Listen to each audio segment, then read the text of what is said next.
Assalamualaikum warahmatullahi wabarakatuh. Selamat datang kawan-kawan semuanya di channel Ngobor atau channel Ngobrolin Horor. Masih bersama kami berdua tentunya, ada Biru, ada Bro Ayung di sana yang mau berbagi kisahnya ke kawan-kawan semuanya. Tapi sebelum kita menuju ke Bro Ayung, seperti biasa kami mau mengucapkan banyak-banyak terima kasih terlebih dahulu untuk kawan-kawan semuanya atas support dan dukungannya dalam bentuk apapun, termasuk kawan-kawan yang udah kasih support dalam bentuk super thanks ke Ngobrol Horor. Terima kasih banyak semuanya. Baik, gak usah pakai lama. Monggo Bro Ayung, waktu dan tempat dipersilahkan. Monggo. Baik, terima kasih Mas Biru atas kesempatannya. Aku tanya kawan-kawan dulu seperti biasa. Assalamualaikum warahmatullahi wabarakatuh. Waalaikumsalam. Bismillahirrahmanirrahim. Apa kabar kawan-kawan Ngobor semua? Semoga semua dalam keadaan baik, sehat, dan selalu bahagia tentunya kapanpun dan dimanapun saatnya. Amin. Hari ini rasanya lega banget Mas Bi. Iya.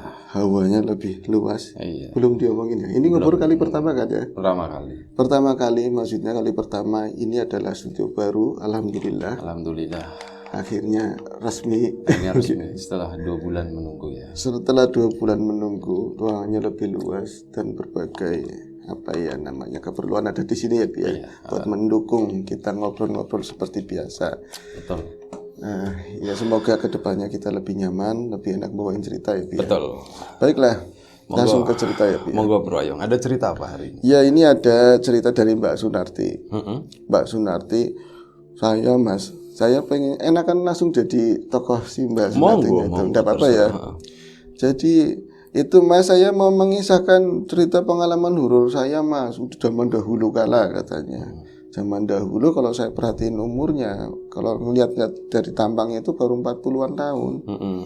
Ya 40 atau mungkin 30 berapa lah, 35. Zaman dahulu jenengan masih kecil banget. Enggak, maksudnya zaman saya kalau udah lama ngomongnya pasti dulu. Yes. 4 hari gitu tuh zaman dulu. Bisa jadi begitu ya, lamanya dulu. Enggak Mas, dulu kan sebelum saya seperti ini sekarang ini, saya jadi istri, terus punya anak. Dulu kan saya pernah, namanya usaha, pengen bantu keluarga itu banting tulang, kepala jadi kaki, kaki jadi kepala katanya. Sirkus ya. Nyambut gawe sirkus Mbak. Mas, saya itu dulu ya pendidikannya nggak tinggi, tapi kalau di kampung saya SMA itu udah katanya tinggi banget. Tinggi banget loh. Tinggi banget lah, wis keren, apalagi perempuan, karena kebanyakan umuran saya dulu tuh SMP kelas 2 lubar, kelas 3 bubaran, terus nggak lama tuh krungu menikah, dengar menikah. Kalau saya enggak, saya pendidikan kata orang tua penting. Padahal saya melas kalau ngelihat orang tua kan, aduh, ngasih biaya ke saya, mendingan buat adik-adik. Akhirnya setelah lulus SMA, seperti yang diharapkan orang tua, bisa dapat kerjaan yang bagus, bisa ngangkat keluarga. Nyatanya cari kerja tetap aja susah. Mungkin jadi istri yang gampang karena kebetulan kata orang tampang saya kan seperti ini, apik cantik kayak gitu. Tapi saya kalau misalnya punya suami, ya kalau suaminya eman terus bisa ngasih orang tua. Kalau enggak gimana? Akhirnya saya kalau bingung, babu Mas. Babu itu jadi pembantu rumah makan, asisten rumah makan. Saya berangkat Jakarta lagi kali ini, saya berangkat saya ke Jakarta ke sana. Bosenin Jakarta Mas, iya di sana itu beneran bosen asli. Terus wong namanya orang kan nggak semuanya kadang baik di depan, nggak baik di belakang. Kalau bos saya itu baik, tulus. Yang perempuan, yang laki-laki sering banget ya curi-curi pandang, kadang-kadang kalau mandi di situ ngasih ngerti semua, padahal orang rumah makan kecil segitu kan. Nggak usah dikasih tahu ini itu juga saya udah paham. Kadang saya risih sama ibu. Pura-pura jatuhin pulpen deh. Siapa Sunartinya? Bapaknya bukan piring jatuhin dorang gitu, jadi agak lamaan gitu kan. Iya, kamu nggak apa-apa kayak gitu. Enggak sih, nggak sampai sejauh itu Bi.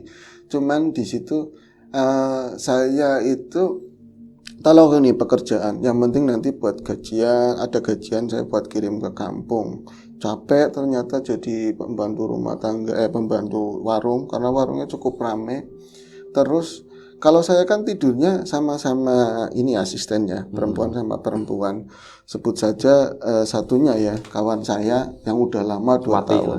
Wati lah namanya. Joleha aja yang enak. Joleha. Mbak Jol. Saya sama Mbak Jol sering curhat-curhatan, sering ngobrol. Kamu tak mending ngonar pendidikannya dhuwur tinggi, selalu digitu-gituin, Bi. Dia orangnya bodohnya kok gede. Kalau saya jadi kamu tah mendingan kerja di pabrik, kerja ini, saya jadi pembantu ya kayaknya eman-eman kayak gitu. Diocok-ocoki terus. Bi. Akhirnya saya setelah 2 bulan di sana mulai mikir, iya ya apa saya sebaiknya saya kerja di pabrik. Sementara saya di sana itu di Jakarta Utara, dekat sama kawasan Berikat.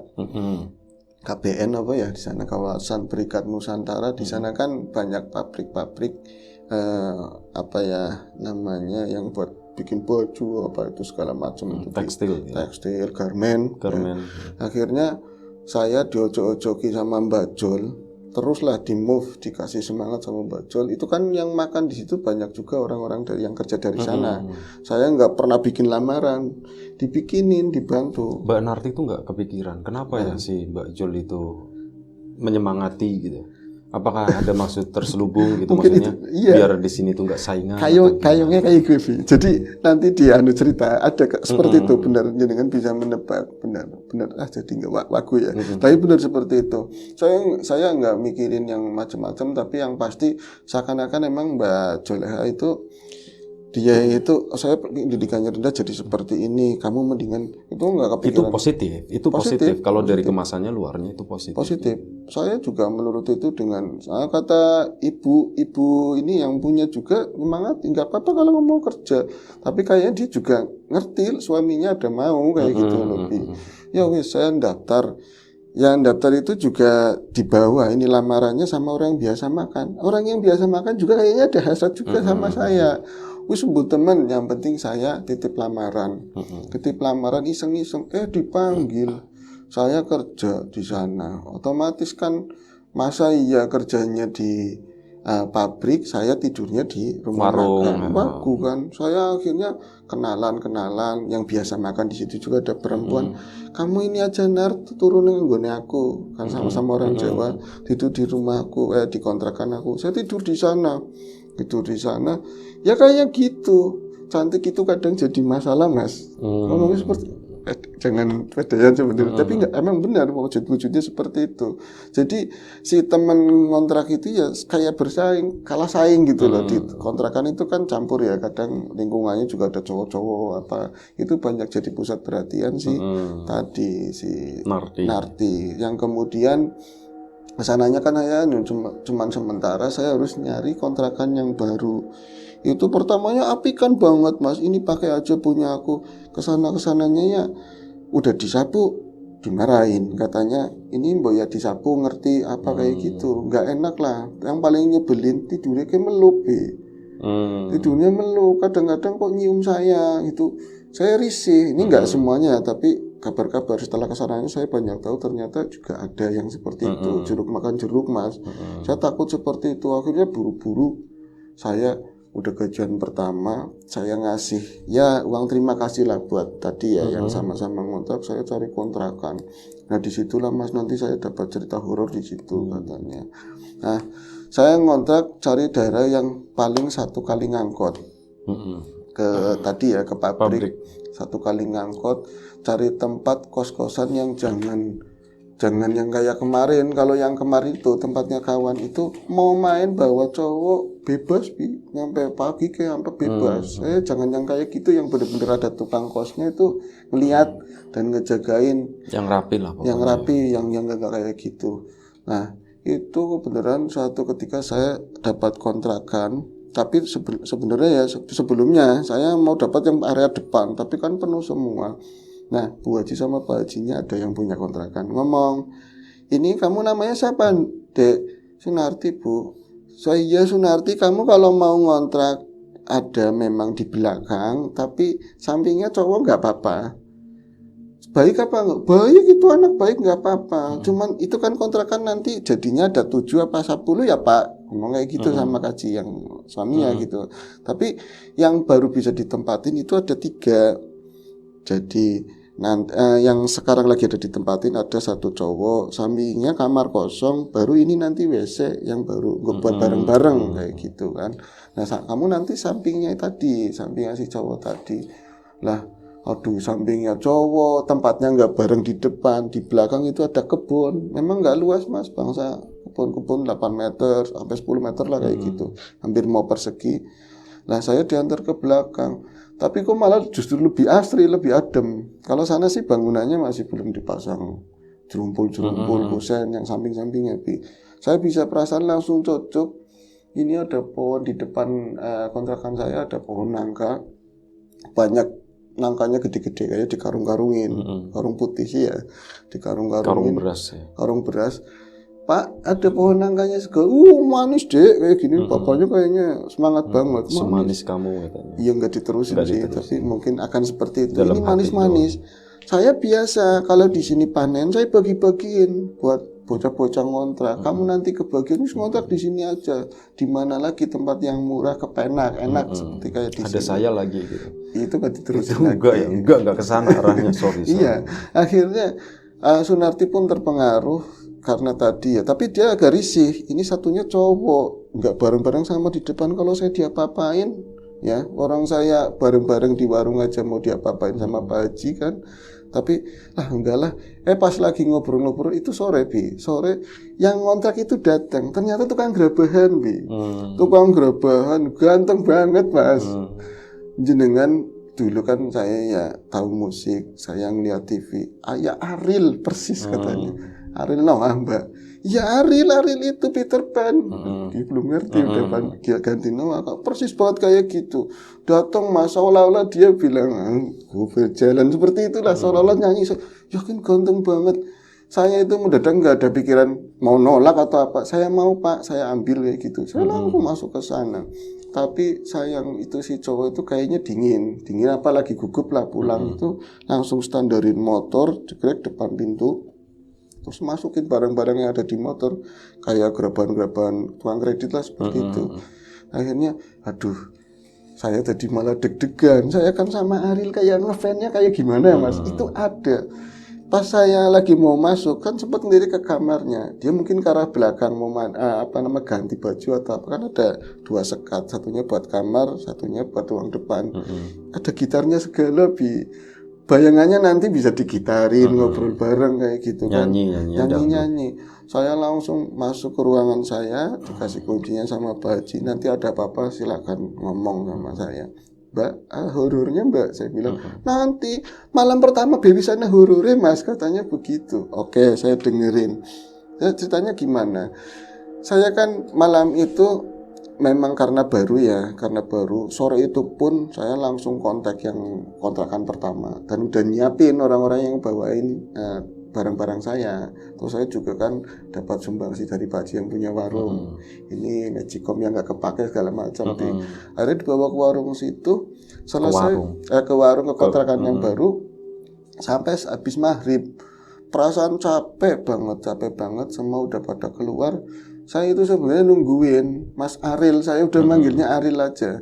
Mas Ariel kok nggak nengokin, padahal kan tetangga kontrakan. Apa orangnya itu emang pendiam, apa gimana gitu ya. Saya nungguin kok nggak ke tempat saya. Akhirnya wis lah. Tapi saya juga nggak dengar suara apapun di samping kontrakan saya. Nggak ada aktivitas apapun lah. Namanya atasnya aja masih nyambung begitu ya. Kelihatan cerumpul-cerumpulnya, kelihatan belantar-belantar kayunya. Saya udah diem di situ. Terus lama-lama kok makin lama kelihatan sepi begini. Iya ya, kalau Mas Arielnya ada di rumah, dia kelihatannya pemuda. Kalau dia main, saya berarti sendirian. Kamar kosong, WC. Sininya belum jadi, sepi. Di depan pohon nangka. Yakin jebule serem mas. Saya mikir jebule serem. Lagi mikir-mikir kayak gitu. Jam 9 mungkin lah. Ada suara pintu dibuka, krek kayak gitu di samping. Berarti kan tempatnya si Ariel. Pintu dibuka krek kayak gitu kan. Dan ada aktivitas di samping. Gelotak-gelotak, gedep kayak handuk diginiin, jebret. Ada suara kayak gitu mas. Bombong banget langsung nyes, tapi deg-degan. Masa saya jatuh cinta sih di pandangan pertama sama tukang kredit? Ya saya juga tukang pabrik.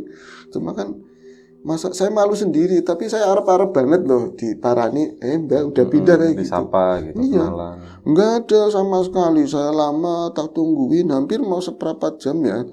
kok nggak ada suara omongan, suara musik diputer kayak dari radio atau HP kayak gitu ya mas. Lama-lama kok ada suara lagi, krek buka pintu. Saya ngintip kok mas, mapan ngintip. Pas saya buka pintu begini, buka hordeng begini kan kaca.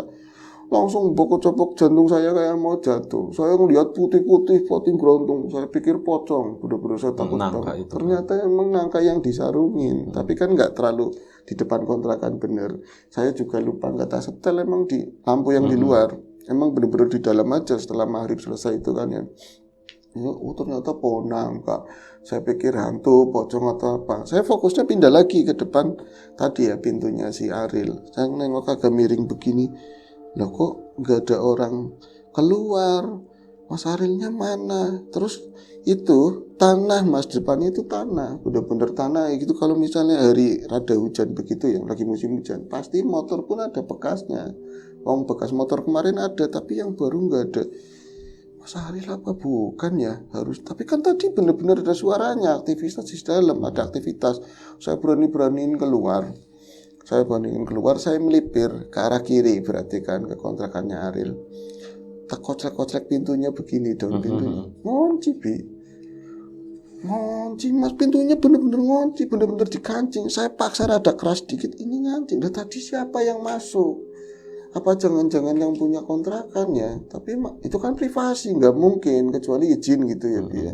Akhirnya, lah lagi kayak gitu, saya dilalai belum pipis dari tadi nahan pipis kan ya.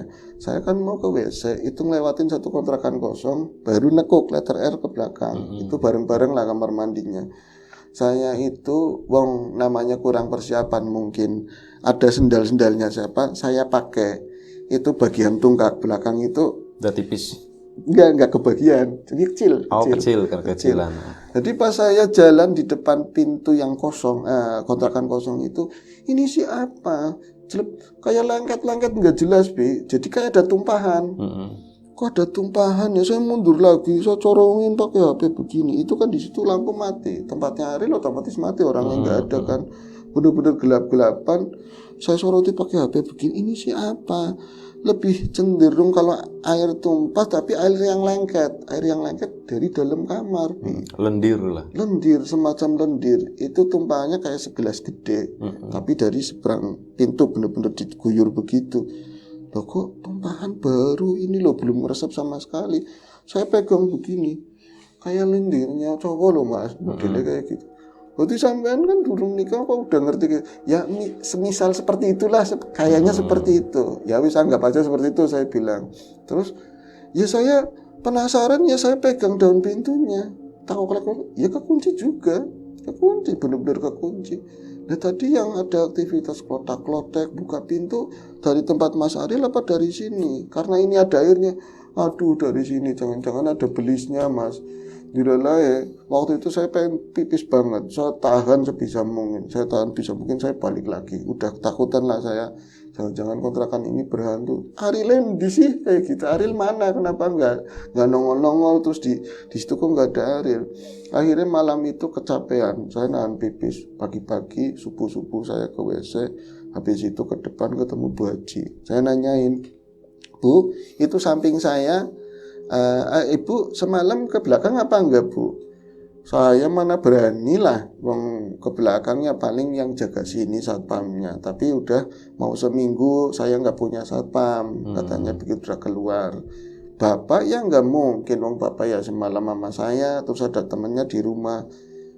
Maksudnya ada apa, Nar? Nggak apa-apa disembunyikan, Bi. Terus dia nanyain, itu yang samping saya kok enggak? Oh dia pulang kampung, lagi pulang kampung itu sore naruh barang-barang toh langsung ke tempat saya nitip kunci. Berarti emang gak ada orang sama sekali mas waktu itu. Waduh, berarti ada apa-apanya. Wis pokoknya saya berangkat kerja, malamnya saya jadi kepikiran. Pulang malamnya. Iya malamnya Ariel pulang kayak ya, tapi kalau kampungnya dia ngomongnya Sunda, paling kalau nggak Ciamis biasanya kan kalian Grabahan orang sana, Tasik ya.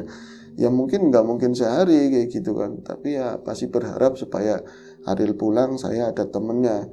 Saya jadi daripada yang serem-serem muter musik bayangin sama samping kontrakan. Tapi seakan-akan dia memang Ariel beneran loh, tampangnya mirip banget sih Mas. Saya kayak orang jatuh cinta begitu. Kan lama-lama wong perempuan hawanya hujan kadang enggak ya. Jadi gampang pipis lah ya. Saya beser. mau iya beser pengennya. Akhirnya saya keluar, lagi-lagi sebelum keluar saya nengokin hordeng, gantung-gantung putih lagi, sialan, aku kejebak lagi, besok-besok ngomong Pak Haji jangan dikeridongin gitu, kalau enggak diwarnain yang belang-belang atau apa kan.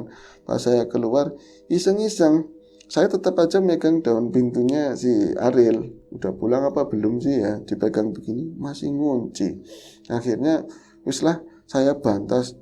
Nah pas lagi saya terus menuju ke WC, ngeliat depan pintunya yang kontrakan yang kosong, kok ada lagi airnya Bi? Kenapa nggak meresap gitu loh? Loh depannya kan ubin Mbak, ya seubin-ubinnya Mas kena panas atau apa kan harusnya hilang kayak gitu. Kalau itu sama dan kayak baru, aduh saya mulai merinding lagi, merketik lagi, lah bodoh amat dong ini mau bocor banget. Saya langsung masuk ke WC. Tak kunci dari dalam, takut temannya cowok ya, siapa tahu ada orang lah. Lagi saya itu waktu itu antara jatuhnya saya dapat datang bulan, tapi antara ya udah keluar atau belum, itu kan harus diperiksa-periksa lah. Perempuan lah ngerti Mas, saya agak lama di WC. Pintu itu dari sang digedeng-gedeng kayak gitu Bi, tok-tok, breng kayak gitu. Iyanya seneng Bi, senengnya Ariel udah pulang kayak gitu loh. Ariel udah pulang, aku lagi pipis. Iya Mas, nanti Mas Ariel. Saya manggilnya Mas Ariel. Ladak lah saya manggil Mas Ariel nanti. Dia dehem kayak gitu.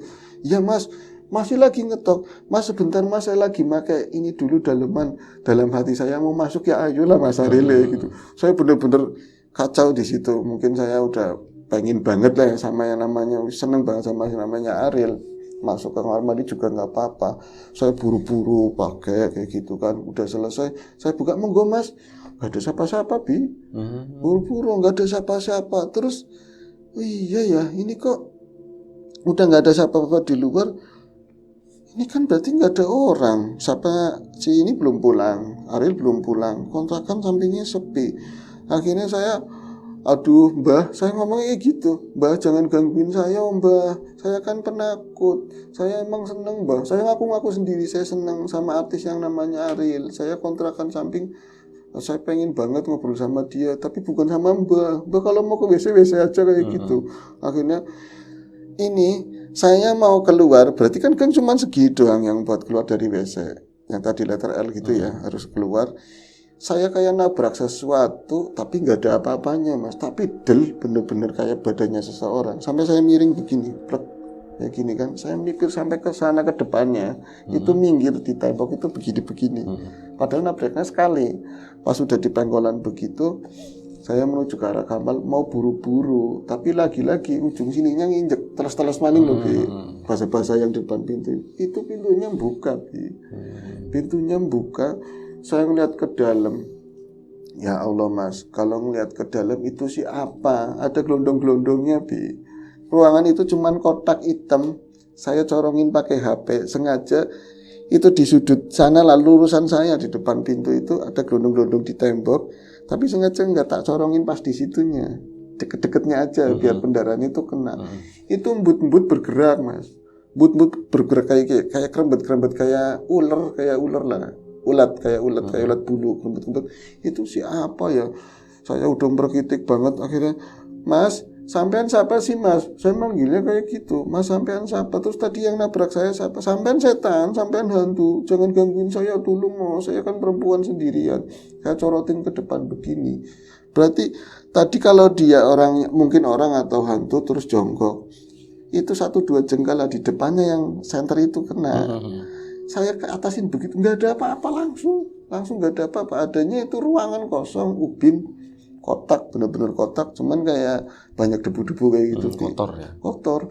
Saya langsung buru-buru, saya bantas ke arah kamar, karena langsung ke arah kamar, saya kunci, saya telepon sama emak di kampung.